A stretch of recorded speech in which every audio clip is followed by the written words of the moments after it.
Odamlar nimishqi yolg'on bo'lsa-mu, aniq bo'lgan va'dalarga, aniq bo'lgan kapolatlarga oson ergishishga moyil keladi. Masalan, sizni utuq qozondirib o'taman, sizni boy qilib o'taman degan mushu shiorlarga, va'dalarga.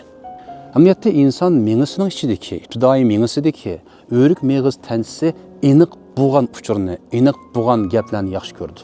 Chunki aniq demak bexatar demak. Hamda qo'rqayotgan bir odam uchun qancha aniq bir va'da berilsa, kapolat berilsa, u bir xil o'zini bexatar his qiladi. Xuddi bir yulanchga bordek his qiladi.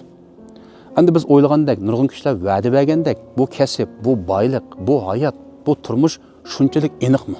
Qiziq yuri shuki, eg'ir bisiq, salmoq, aqli mengiz kuchaygan odamlar aniq narsalarga oson ishin ketmaydi, agish ketmaydi yoki ular g'ul bo'lib, qo'rilib, urilib ketmaydi.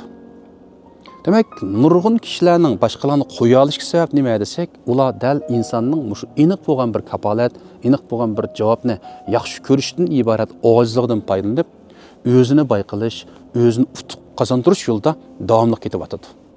Shu esingizda bo'lsinki, to'g'risi nima deganda, hayot aniqsiz, turmush aniqsiz, kasb aniqsiz. Bir odamning boy bo'lishida faqat birla odam muhim, birdan bir rol o'tab ketmaydi. Amaliyotda nurg'un omillar birlashib bir yerga kelganda, uning kendini bir odam utuq qozonishi, boy bo'lishi mumkin. Shunga aniqsiz bo'lgan shu reallikda yashab o'tib, aniqsiz bo'lgan shu bozorda tirishib o'tibmi?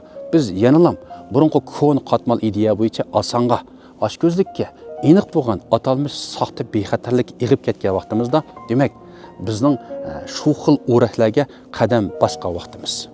Shunga do'stlar, eg'ir bisiq bo'layli, salmoq bo'layli, sovuqqan bo'layli. Dunyoda nurg'un ishlar aniqsiz. Nurg'un aniqsiz omillarning bir kishidan uning kendi sizning boy bo'lishingiz, utuq qozonishingiz ro'yobga chiqadi. Hargiz birla odam bilan emas yoki birla shuar bilan emas.